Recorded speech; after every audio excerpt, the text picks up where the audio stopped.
ரெட்ரோலுக்ஸ் குடும்பங்களுக்கு வணக்கம். இன்றைய கார்த்திக் விஷன் நிகழ்ச்சியில் தமிழகத்தில் நடக்கும் அரசியல் நிகழ்வுகளை பற்றி பேசலாம். வணக்கம் கார்த்திக். வணக்கம் ஜோ. ரெட்ரோலுக்ஸை தொடர்ந்து சப்போர்ட் பண்ணுறவங்களுக்கு மிக்க நன்றி. பண்ணாதவங்க தொடர்ந்து சப்ஸ்கிரைப் பண்ணிவிட்டு வீடியோக்களை பாருங்கள், லைக் பண்ணுங்கள், கமெண்ட் பண்ணுங்கள், ஷேர் பண்ணுங்கள். சூப்பர் தேங்க்ஸ் பண்ணுறவங்களுக்கும் மிகப்பெரிய நன்றிகள். நன்றிகள். தொடர்ந்து சப்போர்ட் பண்ண சொல்லுங்க, சப்ஸ்கிரைப் பண்ண சொல்லுங்க. இல்லைன்னா சப்ஸ்கிரைப் பண்ணிட்டு வீடியோ பாருங்க. எங்களுக்கு ஒரு இல்லைங்க, நம்ம அவங்க கிட்ட ஒன்று கேட்போம், உடனே அவங்க என்ன சொல்லுவாங்கன்னா சப்ஸ்கிரைபருக்கு பார்த்து நீங்க ஏதாவது ஒன்று பண்ணி விடுங்க அப்படின்றாங்க. ஆரம்பிச்சு வைக்காது. இல்லைங்க, நிஜமாலுமே கேட்டாங்க. கமெண்ட்ல வந்தது சொன்னேன், 2-3 பேர் நான் பண்ற கமெண்ட் எல்லாம் படிக்கவே மாட்டேங்கிறீங்க, அதனால நான் விட்டு போறேன் அப்படின்னு சொன்னாங்க. ஆனா அவங்க போக மாட்டாங்கன்னு தெரியும் எனக்கு. கமெண்ட் பண்ணாங்க, என்ன படிக்கல. இல்லை, நான் 3 தடவை நான் உங்களுக்கு கமெண்ட் பண்ணேன், ஆனா நீங்க வந்து படிக்க மாட்டேங்கிறீங்க. ஆமா, அதை வந்து சொல்ல மாட்டேங்கிறாங்க, அதனால போறேன்னு சொன்னாங்க. குடும்பங்கள் மீது அன்பு வச்சிருக்க யாருமே அப்படி விட்டு போக மாட்டாங்க. போட்டுடுவோம். பழங்களா? குதிரை பேரம் இன்னாதான் நடக்குது தமிழ்நாட்டில். குதிரை பேரம் எல்லாத்துக்கும் காரணம் நீங்க தான். 118 ஆக்கியிருந்தீங்கன்னா இந்த மாதிரி வார்த்தைகளுக்கு இங்க இடம் இருந்திருக்காது, நிறைய தெரிஞ்சிருக்காது, நிறைய விஷயங்கள் வந்து என்ன தெரிஞ்சிருக்காது. குதிரை பேரன் ஒண்ணு இருக்குன்றதே தெரிஞ்சிருக்காது. குதிரை பேரம் நடந்ததே இல்லைல்ல நாட்டுல. இப்பதான் விஜய் அவர்கள் பொறுப்பேற்றிருந்தா குதிரை பேரெல்லாம் நடக்குது. 1973 போர்வாள் ஆகிய நான் என் கட்சியில இருந்து குதிரை பேரம் பண்ணி 2 பேரும் கூட்டு போயிருக்காங்க. ஆனானப்பட்ட என்கிட்ட இருந்தேப்பா. ஆனானப்பட்டவா உங்க கிட்ட இருந்துதான், வேற என்னலாம் இல்ல. ஆனானப்பட்டெல்லாம் கிடையாது. பார்த்துக்கிட்டே இருந்தோம் குதிரை பேரம் அந்த வழக்கு. அங்கே இங்கேன்னு மாற்றி திமுக வந்து தாவேக்கா மேலே போடுது, அதிமுக தாவேக்கா மேலே போடுது, தாவேக்கா வந்து திமுக மேலே போடுது. ஒரே கலப்படமாக இருக்குது. திமுகவும் அதிமுகவும் ஒன்னாயிடுச்சுங்க. ஓகேங்களா? இவங்க 2 பேரும் ஒன்னாகி அவங்க வந்து இப்போ தாவேக்கா மேலே குதிரை பேரம் அப்படின்றாங்க. குதிரை பேரம் அவங்க பண்ணவும் செஞ்சிருந்திருக்கலாம். தாவேக்காவும் ஒரு பக்கம் ட்ரை பண்ணியிருந்திருக்கலாம். ட்ரை பண்ணாமல் இவங்கெல்லாம் வந்திருக்கவும் வாய்ப்பு கிடையாது. இந்த ஒரு 7 பேர் வந்திருக்காங்களா இது வரைக்கும், அந்த 7 பேரும் ட்ரை பண்ணாமல் தலைமை விஜய் அப்படின்லாம் பார்த்து வந்திருக்க மாட்டாங்க. கண்டிப்பா பேக்ரவுண்ட்ல பேச்சுவார்த்தை நடந்திருக்கும், சில பல சுமூகங்கள்லாம் நடந்திருக்கும். நாங்க வரோம், வந்தீங்கன்னா எங்களுக்கு அந்த தொகுதி எங்களுக்கே தருவீங்களா, இந்த மாதிரி சில விஷயங்கள்லாம் வந்து நடந்திருக்கும். எம்எல்ஏவாவே வரல, ரிசைன் பண்ணிட்டு நாங்க வேற ஒரு கட்சிக்கு போறோம்னு வந்திருக்காங்க. இது இப்ப அந்த கட்சியில சேர்த்துக்கிட்டு அவங்களுக்கு அங்க பதவி தராங்களோ இல்ல அந்த இடத்துல நிக்கிறதுக்கு இடம் தராங்களோ அப்படின்றது அடுத்த கட்ட பிரச்சனை. ஆனா இங்க என்ன நடக்குதுன்னா, நேத்து ஒருத்தர் ஆரம்பிச்சு வச்சார்ல அந்த இவரு அனிதா, அவர் என்ன சொல்றாரு, என்னைய வந்து அங்க பேரம் பேசினாங்க, என்னைய வந்து அங்க வந்து ரிசைன் பண்ண சொன்னாங்க அப்படின்னு. தாவேக்காலம் அதை கூட மன்னிச்சிடலாங்க. தாவேக்கால வந்து இணைய சொன்னாங்கன்னு பார்த்தீங்களா, ரிசைன் பண்ண சொன்னாருன்னு மிரட்டினாங்க. இங்க பேர் இருக்கக்கூடாது, ஓடி போயிருன்னு சொன்னாங்கன்னு சொன்னா கூட எப்படிங்க சொல்ல முடியும்? அவர் இந்த நாட்டோட பிரஜை, இங்க ஜெயிச்சிருக்காரு, ஓடி போயிடுன்னு சொல்றதுக்கு வாய்ப்பு கிடையாது. ரிசைன் பண்ணிட்டு வந்து சேருன்னு சொல்றதுக்கு எந்த முகாந்திரமும் கிடையாது. எதுக்கு அவர் ரிசைன் பண்ணி இங்க வந்து சேர சொல்ல போறாங்க? அப்படியே வந்து சேருங்க, சப்போர்ட் பண்ணுங்கன்னு சொன்னாலும் பரவாயில்ல, ரிசைன் பண்ணிட்டு இங்க வாங்க என்ன லாஜிக் இருக்குன்னு தெரியல. சரி, இவர் தான் இப்படி சொல்றாருன்னு பார்த்தா, ஆஸ்டினை வந்து கேட்டாங்கன்னா RS பாரதி சொல்றாரு, ஆஸ்டினுக்கு சொன்னாங்க. அதே மாதிரி இன்னொரு எம்எல்ஏக்கு கேட்டாங்க அப்படின்னு. இன்னொன்னு பார்த்தா திடீர்னு இன்னொருத்தர் ஏதோ ஒரு ஊர்ல இது கோவில்பட்டியில கருணாநிதினு ஒரு எம்எல்ஏ என்னைய வந்து ரிசைன் பண்ண சொல்லி மிரட்டுறாங்க. மாவட்ட அந்த தாவேக்காவுடைய மாவட்ட செயலாளர் அவரு பேசுறது ஏதோ ஒண்ணு இருக்கு, எனக்கு புரியல. நீங்க என்ன அதுக்கெல்லாம் அடங்குற ஆளா இல்ல அதுக்கெல்லாம் இதாகிற ஆளா? நீங்க ஹீல்ட் ஆகுற ஆளா? நீங்க தான் சாதாரணமா வரலையே. பவர் வச்சிருக்கீங்களா நீங்க கையில? உங்க பவர் வச்சு நீங்க என்ன வேணாலும் பண்ணுவீங்கல்ல. இது தாவேக்காவா? பெரிய பவர் ரேஞ்சர்ஸ் தாவேக்கா. SPD பவர் ரேஞ்சர்ஸ்னு விஜய் ஆதவர்ஜுனா எல்லாரும் இது பண்ணி விட்டு போயிடுவாங்க. பவர் இருக்குங்க, பவர்லாம் எல்லா ஆட்சி அதிகாரம் இருந்தா அதெல்லாம் இருக்கதான் செய்யும். ஆனா அதெல்லாம் ஒரு ஸ்டேஜ் வரைக்கும் தான் பண்ண முடியும். இது ஏதோ நல்லா இருக்கு, இத மாதிரி சொல்லுவோம், எங்களை கூப்பிட்டாங்க, எங்களையும் கூப்பிட்டாங்க அப்படின்னு. கடைசியா தாவேக்கா ஆமா எங்களையும் கூப்பிட்டாங்க அப்படின்னு. எங்களையும் கூப்பிட்டாங்களா? வெளியில சும்மா இருக்கிற மாவட்ட செயலாளர் எங்களையும் கூப்பிட்டாங்க அப்படின்ற மாதிரி எல்லாத்துக்கும் எப்படி பேரம் பேசுவாங்க? விட்டா உதயநிதி ஸ்டாலினை கேட்டாங்க, ஸ்டாலின் அவர்களையே கேட்டாங்க. ஸ்டாலின் இப்படி கேட்கும், ஐயோ இல்லையோ, ஆமா அவரு வேண்டாம் அப்படின்னு. ஸ்டாலின் இருக்காங்க, அவங்கள்ட்ட கேட்டாங்கன்னு கொண்டு சொல்றதுக்கு ஒரு இது இருக்கணும்ல. எங்களையும் கூப்பிட்டாங்க, இது ஏதோ ஒரு காழ்ப்புணர்ச்சியோட பண்ற மாதிரி இருக்கு. எனக்கு அதிமுகல பண்ணிருப்பாங்க, எனக்கு அதுல டவுட்டே கிடையாது. அதிமுகல ஒட்டுமொத்தமாவும் பேசுறாங்க, இவங்களும் பேசுறாங்க. ஒரு இடத்துல நடக்குது, விஜயபாஸ்கர்லாம் எப்படி வந்தாருன்றதுக்கான விளக்கம் கூட வரைக்கும் வந்துருச்சு. அவர் ஒண்ணு கேட்டாரு, அவர் 2 வருஷத்துக்கு முன்னாடியே கேட்டுட்டு இருந்திருக்காரு. அதுக்கப்புறம் எலெக்ஷன்ல அப்புறம் இது வைக்கலாம், கூட்டணி வைக்கலாம் கேட்டுட்டு இருந்திருக்காரு. அதுக்கப்புறம்லாம் வந்ததுக்கு அப்புறம் தான் விஜய் வேணாம் வேணாம் வேணாம்னு சொன்னதுக்கு அப்புறம் இப்ப வந்து ஒரு நெருக்கடி நிலையில நமக்கு ஒரு 118 இருந்தாதான் நம்மளால சமாளிக்க முடியுன்ற போது சரி ரிசைன் பண்ணிட்டு வாங்க பாத்துக்கலாம். ஆனா அமைச்சரவையிலாம் வாய்ப்பு கிடையாது, கட்சி பதவியும் பெருசா கொடுக்கறதுக்கான பெரிய வாய்ப்புகள் இல்ல. ஆனா அந்த தொகுதியில இவரே நிக்க வச்சு அங்க விசில் சின்னத்துல ஜெயிக்க வைக்கிறதுக்கான வேலைகள் மட்டும் நடக்கும் அப்படின்றது நல்லா தெரியுது. ஆனா திமுக இருந்து யாரையும் இழுக்கிறதுக்கான வேலைகள் வாய்ப்புகள் கிடையாது. ஏன்னா இங்கேயே 47 பேர் இருக்காங்க. எடப்பாடியை மட்டும் விட்டுட்டீங்கன்னா 46 பேர் இருக்காங்க. அதுல ஆல்ரெடி 7 பேர் இங்க வந்தாச்சு. ஆல்ரெடி ஒரு 4, இப்போ ஒரு 2 பேர் 5, இப்போ ஒரு 2 பேர் 7 பேர் வந்துட்டாங்க. இன்னும் அவங்களுக்கு அதிகபட்சம் தேவைப்படுற நம்பரே மொத்தமே 118, 106 இருக்கு. அப்படி பார்த்தா கூட 110 வச்சா கூட 107, 12, 13 தான் தேவைப்படுது. அப்படின்ற பட்சத்துல இன்னொரு அவங்களுக்கு ஒரு 5 வந்தாலே போதுமானது. அந்த இடத்துல ஒட்டுமொத்தமா எலெக்ஷன் நிக்க வச்சு ஒரு 118 அவங்க வந்து சேவ் பண்ணிக்கணும்னு பாக்குறாங்க. இதுக்கு அனிதா ராதாகிருஷ்ணன், ஆஸ்டின், உதயநிதி ஸ்டாலின், சேகர் பாபு விட்ட எல்லாரையும் ஒட்டுமொத்த திமுகவே இந்த பக்கம் கூப்பிட்டாங்க. அப்படி கூப்பிட்டாங்கன்னா என்ன வேலையே கிடையாது. ஆமா, திமுகவே இந்த பக்கம் வந்துருச்சுன்னா ஒரு வேலையும் கிடையாது இங்க. ஆமா, அங்க எலெக்ஷனே இனிமேட்டு தேவையில்ல. அத பேசுற நீங்க இத இவரு கூப்பிட்டாரு அவரு கூப்பிட்டாருன்னு சொல்றீங்க. செந்தில் பாலாஜி கூப்பிட்டதுக்கு உங்கள்ட்ட ஆதாரம் இருக்கா? இந்த ஒரு ஆதாரத்தை வச்சுட்டு நீங்க அரஸ்ட் பண்ணீங்களான்னு கேக்குறீங்களே, இதுக்கு என்ன ஆதாரம் வச்சிருக்கீங்க? ஆஸ்டினை கூப்பிட்டதுக்கு என்ன ஆதாரம் வச்சிருக்கு? அந்த கருணாநிதி அந்த எம்எல்ஏ கூப்பிட்டதுக்கு என்ன ஆதாரம் இருக்கு? இவ்வளவு கேள்விகள் இருக்குல்ல, இதுக்கு வந்து பதில் வர மாட்டேங்குது. செவிவழி செய்தியா கேள்விப்பட்டிருந்தோம். செவிவழி செய்தியா கேள்விதான் பட்டீங்க, உறுதியா இல்லல்ல. ஆனா இங்க நடந்திருக்குல்ல, அதுக்கு வேலைகளோட ஸ்கிரீன்ஷாட்ஸ் ஏதோ ஒண்ணு இருக்குல்ல. உங்ககிட்ட அந்த மாதிரி ஏதாவது ஒண்ணு இருக்குனால இந்த பாருங்க, எங்களுக்கு கால் பண்ணி பேசினாங்க, இன்னாரு பேசினாரு, இவர் எங்கள்கிட்ட கால் பண்ணி பேசி எங்களை வந்து கூப்பிட்டாரு, எங்களை வந்து மயக்க பாக்குறாங்க, காசு கொடுத்து இது பண்ண பாக்குறாங்க, நாங்க சும்மா வரல திமுக காரன் அவங்கள்ட்ட சொல்லிட்டோம், பரவாயில்ல சுமந்துகிட்டே வாங்க அப்படின்னு அவங்க வந்து எங்களை திருப்பி கலாய்க்கிறாங்கன்னு ஏதாவது ஒண்ணு சொல்லணும்ல. எதுவுமே இல்லையே.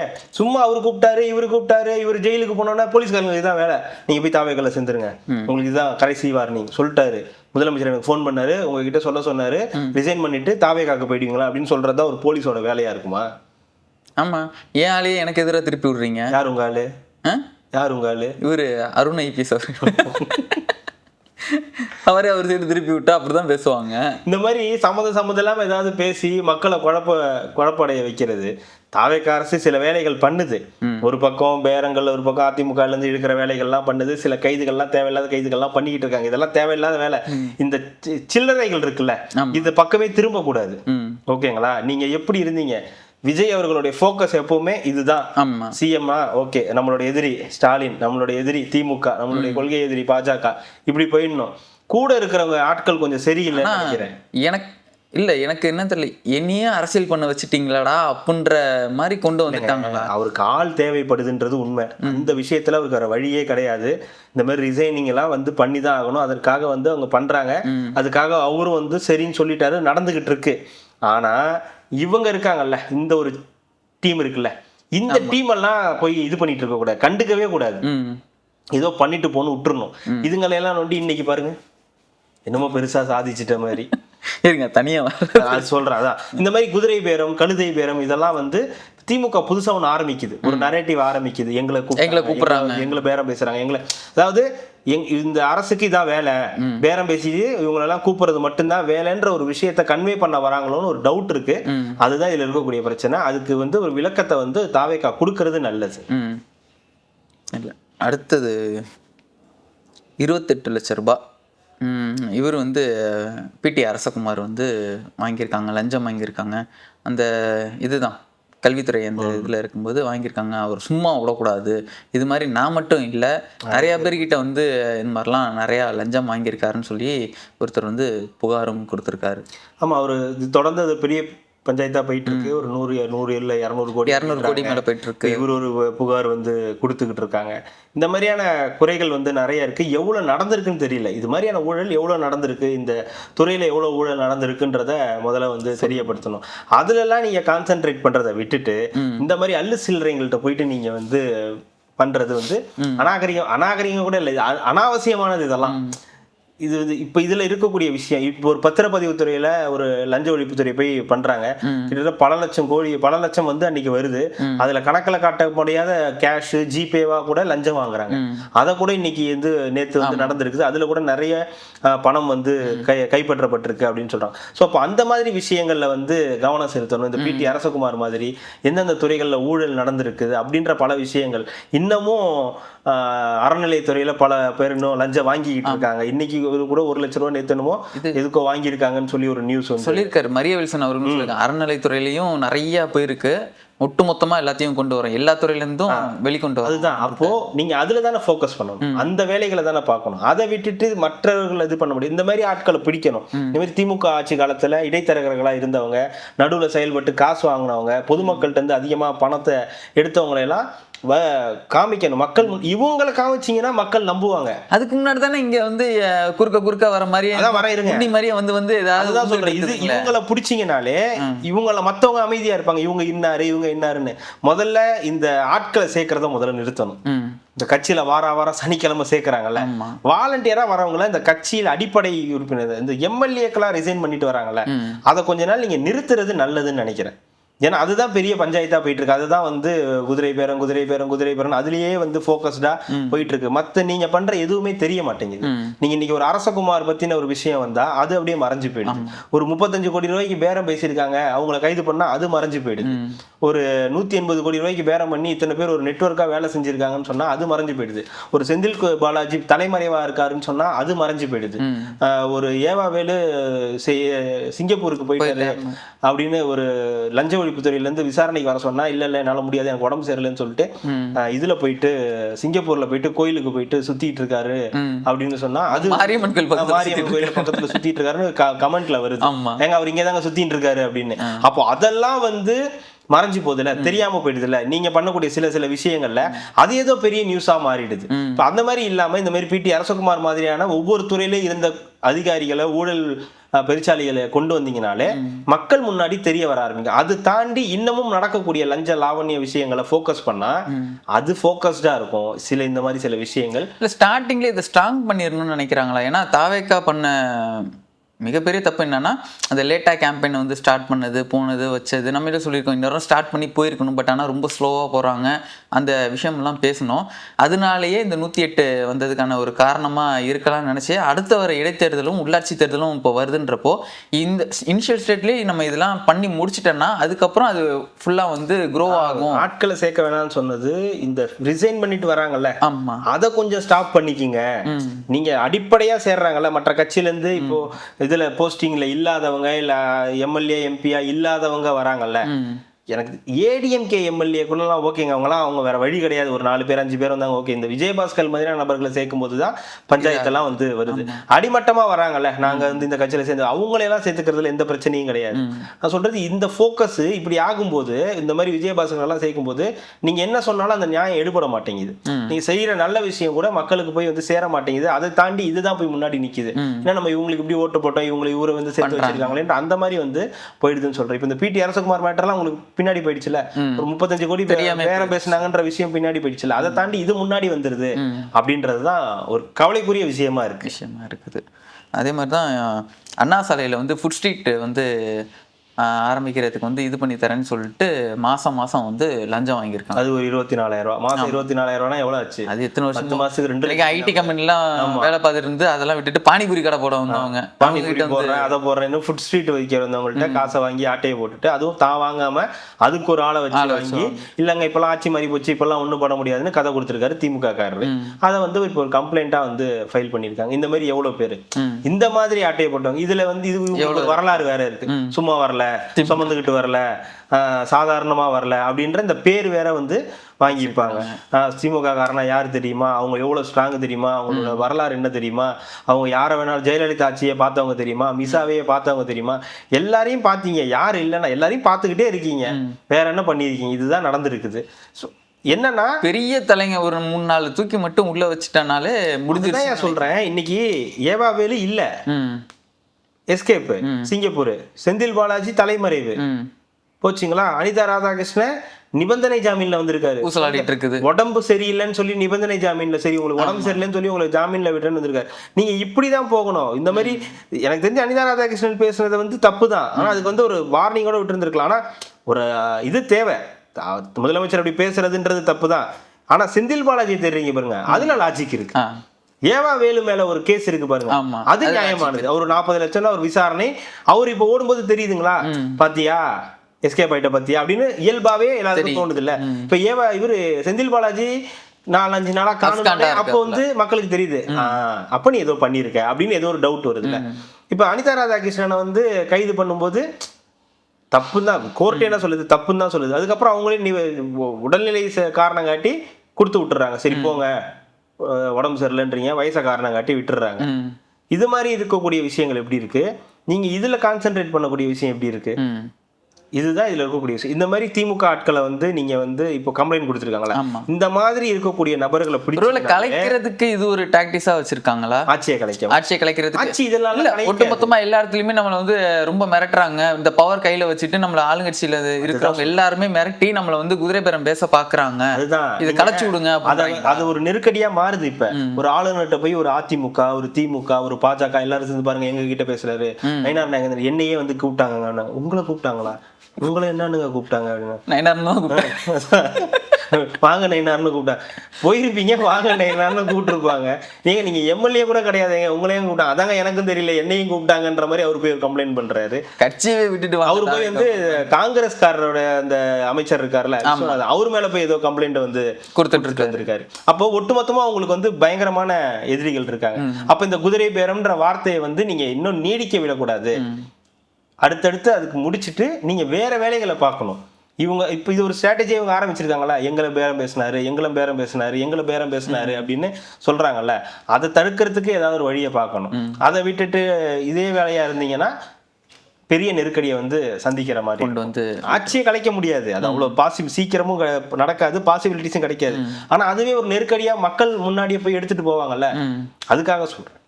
அதுக்கும் ஒரு ஏதோ அந்த திருச்சியில் பேசின மாதிரி இந்த நன்றி தெரிவிக்க அந்த மாதிரி ஏதோ ஒரு திருப்பி ஒரு பஸ் மேலே ஏறி நின்று ஏதோ ஒரு ஸ்பீச் கொடுத்தா தான் கரெக்டாக இருக்கும் போல இருக்குது. இல்லைங்க, அந்த ஸ்பீச்சுக்கு நிறைய பவர் இருக்குதுங்க. அதனால தாங்க சொல்ல வரேன். விடுற ஒவ்வொரு வார்த்தைக்கும் அவ்வளோ ஒரு பவர் இருக்குது. அதுக்கப்புறம் இவங்க இதே டாக்டிக்ஸ் வந்து கையில் எடுக்கிறாங்களா, இல்லை திருப்பி வேற எங்கேயாவது யோசிக்கிறாங்களா புது விதமாக திமுக அப்படின்றது பார்க்கணும். அதுக்காக சொன்னேன், வேற ஒன்றும் கிடையாது. அது பேசிடுங்க, அதெல்லாம் விட்டு வைக்க கூடாது. சாதாரண நபர்கள் கிடையாது அவங்கெல்லாம், சரித்திர நாயகர்கள். அவங்க மேல பொய் வழக்கு போட்டு கைது பண்ணியிருக்காங்க காவல்துறை. நீதிமன்றத்துக்கு போனோன்னா இதெல்லாம் ஏத்துக்க முடியாது அப்படின்னு சொல்லி இது பண்ணிட்டாங்க, ரத்து பண்ணி அனுப்பிச்சிட்டாங்க. அது மாபெரும் அந்த சாதனையை பண்ணதுனால ஒட்டுமொத்தமா வந்து வெளியே வந்து இங்க வந்து பாரு, அதான் இது ஸ்டேஷனா பைத்தியக்கார ஹாஸ்பிட்டலானே தெரியல என்னோன்னே அப்படி இப்படின்னு வந்து இப்படியே வந்து என்ன அவர் தலைவர் அவரே வந்து கலாய்க்கிறாங்க. அது ட்ரோல் மெட்டீரியல் அவங்களுக்கே தெரியுது. இப்படி பண்ணிட்டா அது ஆக்சுவலா அவர் பண்ணது இப்படி. ஆமா, அது அன்னைக்கு நாளுக்கு நல்லா இருந்துச்சு, அதை எடுத்து நீங்க வந்து ஃபயர் விட்டீங்க, ரைட்டு.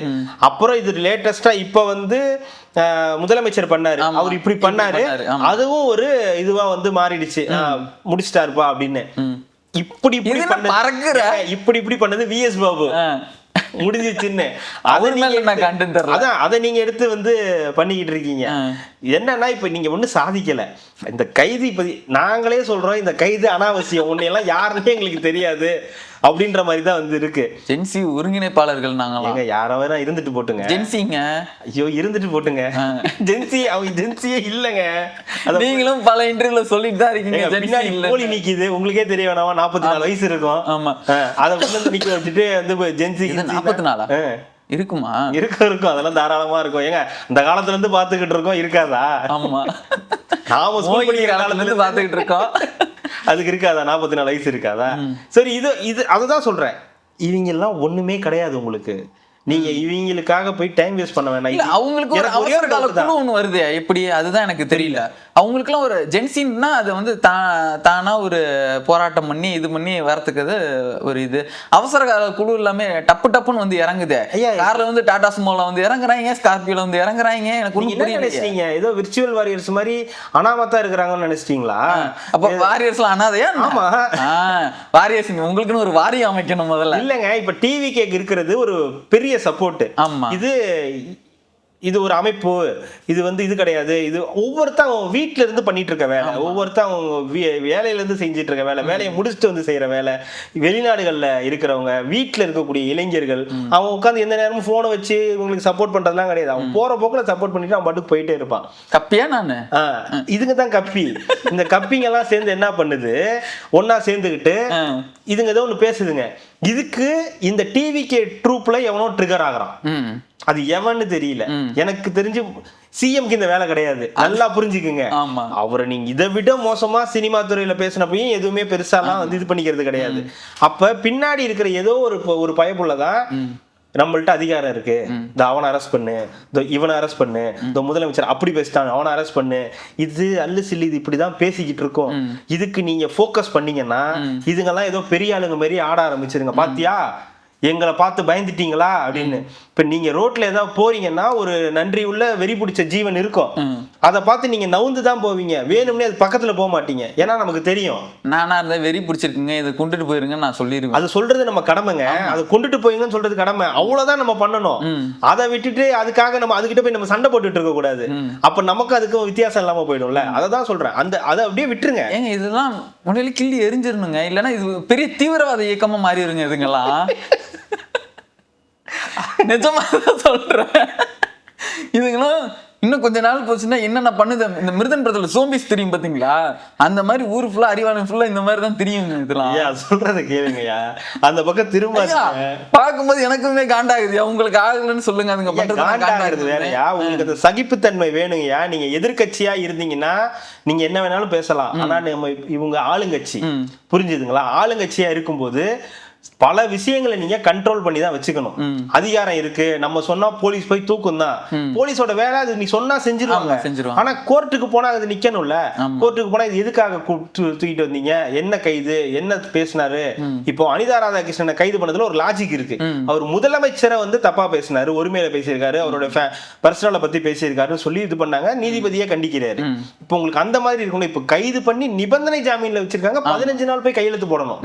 ஆனா இங்க அப்படி இல்லைல்ல, அல்லு சில்லு என்னமோ பண்ணிருக்கு, கொண்டு போய் போனா அங்க வந்து அதெல்லாம் வேணாம் அனுப்பிச்சு விட்டுருங்க அப்படின்ட்டாங்க.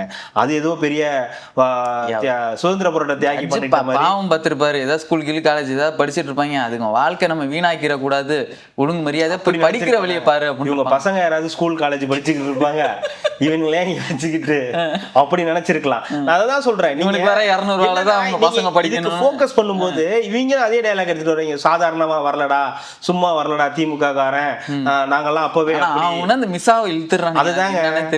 அதுதான் பிரச்சனையே. இவங்க அது ஒண்ணு வச்சுக்கிட்டு நாங்க தான் இனிமே பாரு எங்க ஆட்டத்தை பாரு அப்படின்னு. நீ எங்கேயாவது இடம் கேட்டா கொடுத்து தொலைஞ்சிருங்கன்ற, எங்கேயாவது நாங்க மீட்டிங் போடுறோம் போயிடுங்கன்ற.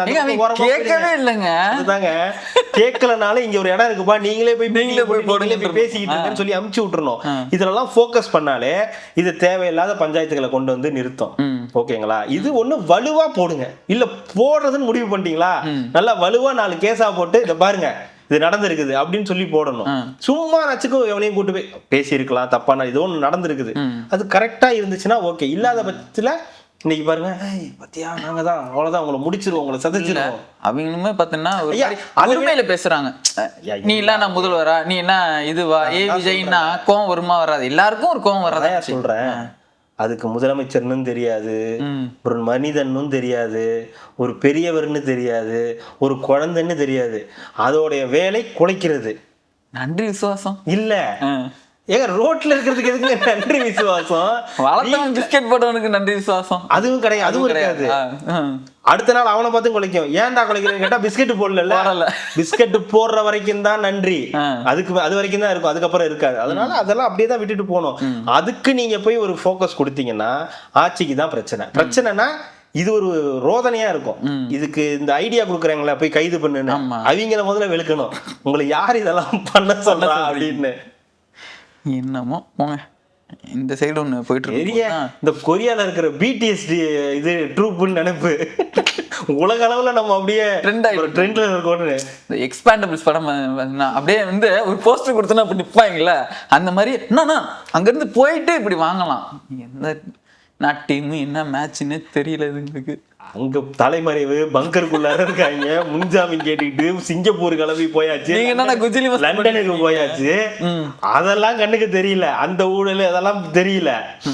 இங்க ஒரே ஒரு கைதுக்கு இது பண்ணிட்டாங்களாம், நாங்க தான் எங்களெல்லாம் தொட்டிங்கன்னா அவ்வளவுதான், எங்களுக்கு டீம் இருக்கு. அவருக்கு வேலை இல்ல, அவரை வக்கீலா போட்டு வச்சிருக்காங்க, மாசம் மாசம் சம்பளம் கொடுக்குறாங்க, வந்துகிட்டு இருக்காரு. வந்தது யாரு? Melting point sir, excuse me, திறக்க முடியாது, வெளியே போ. அடுத்து இவரு நம்ம சிரிப்பழகன். ஆமா, அவரு அவரு வேற ஏதோ ஆக்ரோஷமா பேசிட்டு இருக்காப்ல இருக்கும்ல. தோத்த காண்டு இருக்க தானே செய்யும். அதனால ஃபர்ஸ்ட் டைம் கொடுத்தாங்க, ஃபர்ஸ்ட் டைமே தோத்துட்டோம்ல. தெரியலங்க, அவனும் அந்த கோட்டை போட்டு வந்துடுறாங்க. என்ன தெரியல, ஏதாவது ஒரு பிரச்சனை எடுப்பா அந்த கோட்டை அப்படின்னாங்களே, அந்த மாதிரி அவங்களுக்கு ஏதாவது ஒரு பிரச்சனை டப்புன்னு ஒரு கோட்டை போட்டு உள்ள இறங்கிடுறாங்க. அதே மாதிரி விர்ச்சுவல் வாரியர்ஸ் உங்களுக்கும் ஒரு வந்து இந்த மாதிரி ஒரு இது வச்சுக்கோங்க. டிவிகேல வந்து உங்களுக்குன்னு ஒரு அணி, ஆமா அவங்களுக்கு தேவை இருக்கும்ல, அவங்களுக்கு வரும்போது இந்த மாதிரி எதனா வந்துச்சுன்னா உங்களுக்கு ஒரு அணியை வந்து உருவாக்கி வச்சுக்குங்க நீங்களே. அதுதான் நம்ம அம்பேத்கர் இருக்காருல்ல, அம்பேத்கர் போவார்ன்றீங்களா? இல்ல அந்த மாதிரி கொஞ்சம் கொஞ்சம் சப்போர்ட் பண்ணு. பட் ஆனா அவங்க தனித்தனியா இருக்காங்க பாத்தீங்களா, ஒரு கேங்கா இருந்து ஒர்க் பண்றாங்க, அவங்களுக்கு எல்லாமே இருக்கு. பட் தனியா இருக்கிறவங்களுக்கு தாவேகா தரப்பு சைட்ல இருந்து, ஏன்னா அவங்க நிறைய உதவி பண்ணிருக்காங்கன்றப்போ அதுக்குன்னு ஒரு இது லீகலா ஏதாவது ஒரு பிரச்சனை வருது அப்படின்றப்போ நீங்க இவங்களை கான்டாக்ட் பண்ணுங்கன்ற அளவுக்கு தாவேகாவும் ஒண்ணு கொடுக்கணும்ன்றது நம்மளோட இது. நல்லதுக்கு சொல்றோம், கேட்டா கேளுங்க, தனியா போய் சிக்கிறாதீங்க இங்கேயும் சோம்பி கூட்டத்துக்கிட்ட. அவனுங்க கூட்டமா வந்தாலும் இவனுக்கு மதிக்கிறது கிடையாதுயா, இந்த சிப்பா அப்படின்னு தான் சொல்றானுங்க. இவனுங்க என்னன்னா அவனை கைது பண்ணிட்டு அந்த பையனை வந்து ரிலீஸ் பண்ணிட்டாங்களாம். அது இல்லைன்னு இது எப்படி சொல்றது, ஒரு நமீபியா வந்து ஒரு இந்தியாவை ஜெயிச்சா எப்படி இருக்கும், ஆமா திடீர்னு கை கால் புரியாதுல்ல உங்களுக்கு, அவ்வளவுதான் இனிமே நாங்க தான் அப்படின்னு. ஏதோ ஒரு கென்யான்னு நினைக்கிறேன், ஹென்றி ஒலங்காவோ அது ஒரு பவுலர் பேரு, சச்சினை ஃபர்ஸ்ட் டைம் அவுட் ஆக்கிட்டா. அப்படி சச்சின் வந்து அது வரைக்கும் அந்த மாதிரி ஒரு பவுலிங்கை பார்த்ததுல அவர் வாசிம் அக்ரம், ஷோயப் அக்தர், அந்த மாதிரி பெரிய பெரிய ஜாம்பவான்கள் எல்லாரையுமே, வக்கார் யூனிஸ், அந்த மாதிரி பெரிய பெரிய ஜாம்பவான் பவுலர்லாம் பார்த்துருக்காரு. இந்த மாதிரி இந்த ஹென்றி ஒலங்கான ஒரு பவுலர் வந்து பவுலிங் போடுறாரு. பவுலிங் போட்டோன்னே என்ன பால் என்னன்னே தெரியல, சச்சின் வந்து அவுட்டு. கிரவுண்டே 4 சுத்து சுத்திட்டாப்ல, 4 சுத்தா 40 சுத்து சுத்துறான், சுத்துறான், அவ்வளவுதான் இனிமே நான் தான் சச்சின் விக்கெட்டே எடுத்துட்டேன் அப்படின்னு கல்லுல பட்டு வந்துருச்சு பாருங்க. அதுக்கப்புறம் நடந்ததுதான் ஹைலைட். அதுக்கப்புறம் ஒரு தடவை கூட ஹென்றி ஒலங்கா சச்சின் விக்கெட் எடுத்தது இல்ல. சாரி, ஹென்றி ஒலங்கான்னு சொல்லியிருந்தா அது பேரதான் தப்பா, ஒரு கென்யாவோட பவுலர். ஆமா, உடனே நீங்க யாராவது வருவீங்க, அவர் ஒலங்கா கிடையாது பழங்கா அப்படின்னு வருவீங்க, அதுக்காக சொல்றேன். அந்த மாதிரி ஒரு பவுலர் இருந்திருக்காரு, அவர் இந்த மாதிரி போட்டு விக்கெட். அதுக்கப்புறம் எடுக்கவே இல்லை சச்சினை. அந்த மாதிரிதான் இன்னைக்கு அப்படி பாத்தீங்களா, உதயநாத் தம்பிடா நான் அப்படின்னு இன்னைக்கு இருக்கும். உதயநாத் தம்பி பெர்ஃபார்மன்ஸ் பண்ணதெல்லாம் இப்ப மறந்துடுதுல உங்களுக்கு, அதெல்லாம் மறந்து போய் இதாயிடுதுல உங்களுக்கு. இன்னைக்கு ஸ்பூஃப் பண்ணது, ஒரு குழந்தைய வச்சிருக்கக்கூடிய ஒரு எம்எல்ஏ வந்து பயங்கரமா ஸ்பூஃப் பண்ணது, இதெல்லாமும் வந்து உங்களுக்கு அடிபட்டு போயிடுது இல்ல. இன்னைக்கு ஏதோ இவங்க ஏதோ பெரிய சாதனை புரிஞ்சு அந்த கைதை வந்து இது பண்ணிட்ட மாதிரி வந்து ஆயிடுதுல. அதனால சொல்றேன், இதெல்லாம் வந்து கழிச்சு கட்டிட்டு எதுல ஃபோக்கஸ் பண்ணுமோ அதுல ஃபோக்கஸ் பண்ணுங்க, இதெல்லாம் வந்து தொடாதீங்க. அடுத்தது கட்டப்பா போயிட்டு போயிடலாம். Such a nice human being. நான் அதை திருந்திட்டாரு. இனிமேட்டு வந்து சத்யராஜ் அவர்கள் நான் சொல்லுவேன். சத்யராஜ் அவர்கள், நடிகர் சத்யராஜ் அவர்கள். நடிகர் சத்யராஜ் அவர்கள் அந்த கதாபாத்திரம் நல்ல கதாபாத்திரம் கட்டப்பாவாக இருந்து. பட் என்ன அப்போ துரோகம் பண்ணியிருக்க கூடாது, அதே துரோகத்தை இப்பயும் பண்ணிட்டு இருக்காரு.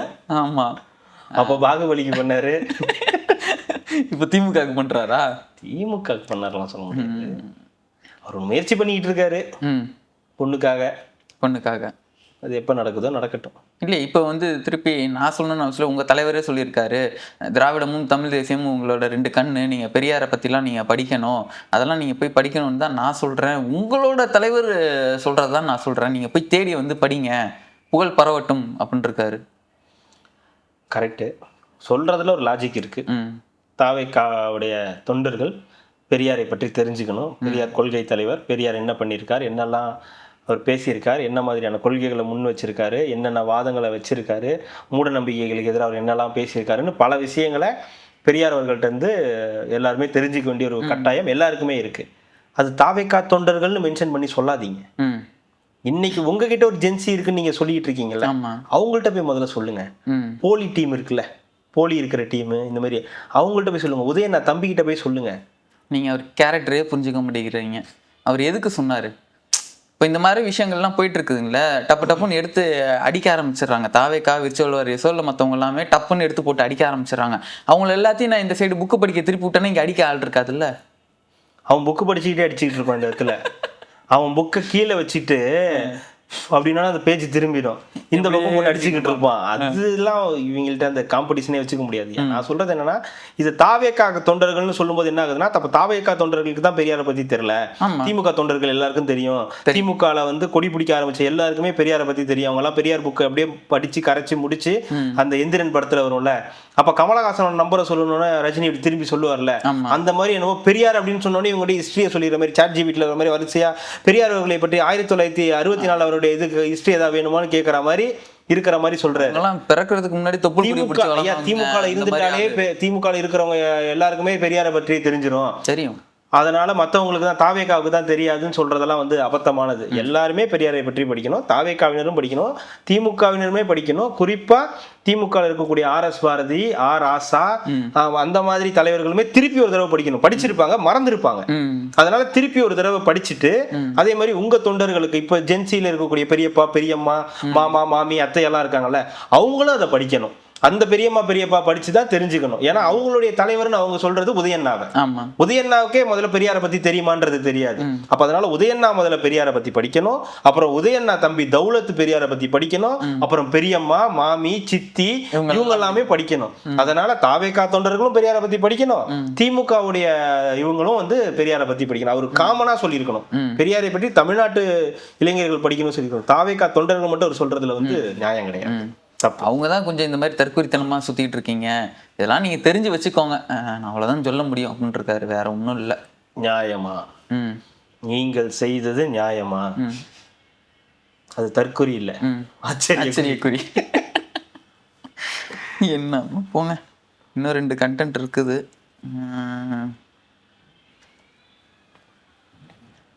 வழக்கம் போல தான் இந்த திமுக, அதிமுக, பாஜக மூன்றும் ஒன்னா இணைஞ்சு ஒன்வேல டிராவல் பண்ணிட்டு இருக்குதுங்க. என்ன கதை? ஒரு நெருக்கடியை கொடுக்குறாங்க.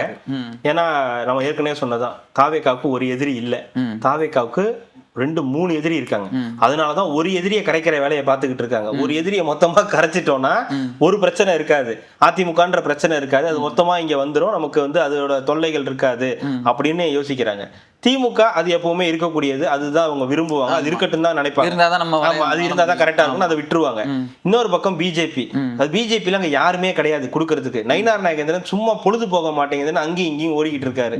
பாயாசம், குழம்பு அப்படின்னு யாருமே கேட்கலாங்க, எங்க போயிட்டு இருக்கீங்கன்னா, இல்ல சும்மா நானே பிராக்டிஸ் பண்ணிட்டு இருக்கேன்னு அவர் அந்த பக்கம் இந்த பக்கம் தெரிஞ்சுக்கிட்டு இருக்காரு.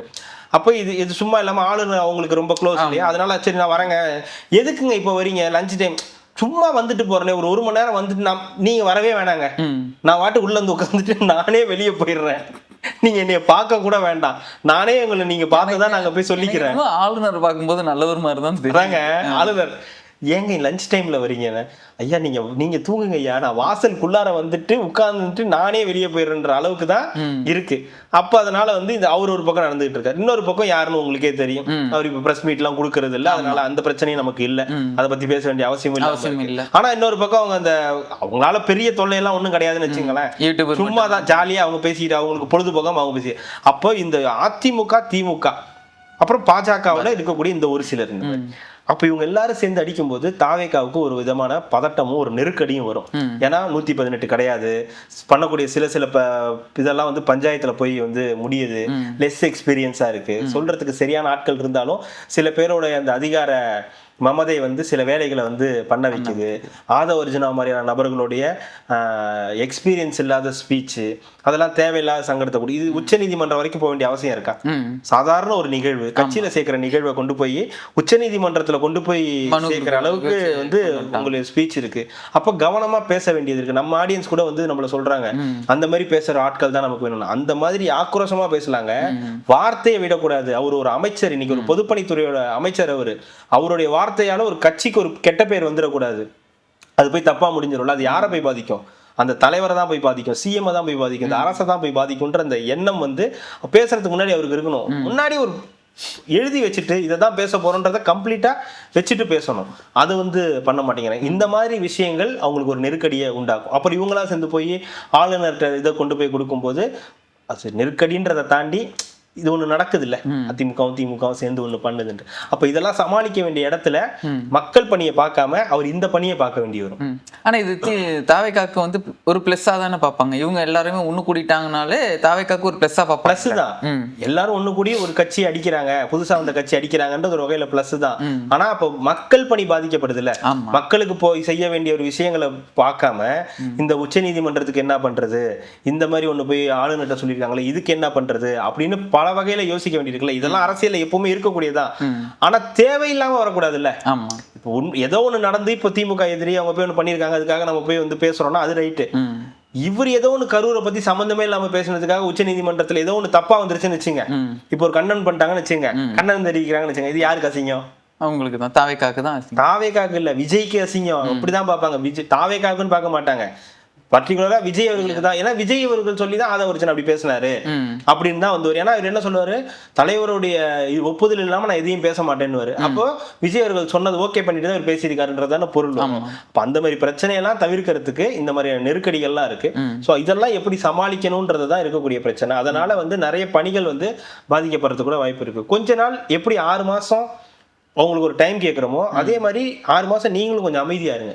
ஒருவேளை இந்த 6 மாசத்துக்குள்ள இவங்களால அது பண்ண வைக்க முடியாதுன்றதுனால இந்த 6 மாசத்துக்கு ஃபுல் குறைச்சல் கொடுத்துக்கிட்டே இருக்காங்களா? அப்படி கூட எதிர்கட்சிகள். ஆமா ஆமா. ஏன்னா இவங்களும் சொல்றாங்க, நிர்மல்குமார் அவர்களும் என்ன சொல்றாருன்னா, நிதியே இல்ல, எல்லா இடத்துலயும் வலிச்சு காலி பண்ணி வச்சுட்டு போயிட்டாங்க, முதல்ல இருக்கிற இந்த நிதி நிலைமை எல்லாத்தையும் சரி பண்ணணும் முதல்ல, அதுக்கப்புறம் தான் அதுதானே உங்களுக்கு முதல் வேலை. அப்ப நீங்க ஒரு 6 மாசம் அமைதியா இருக்கலாம்ல, இவங்க பேசுறதுக்கெல்லாம் காது கொடுக்காம உங்களுக்கு என்ன பண்ணணுமோ அதை தானே முதல்ல பண்ணணும். அதை விட்டுட்டு அதாவது இப்போ நீங்க வெள்ளை அறிக்கை ரிலீஸ் பண்றீங்க, அதெல்லாம் சூப்பர். நிதிநிலையை பெருக்கிறதுக்கு நீங்க ஏதாவது வேலைகள் பண்றீங்கன்னா அதெல்லாம் சூப்பர்.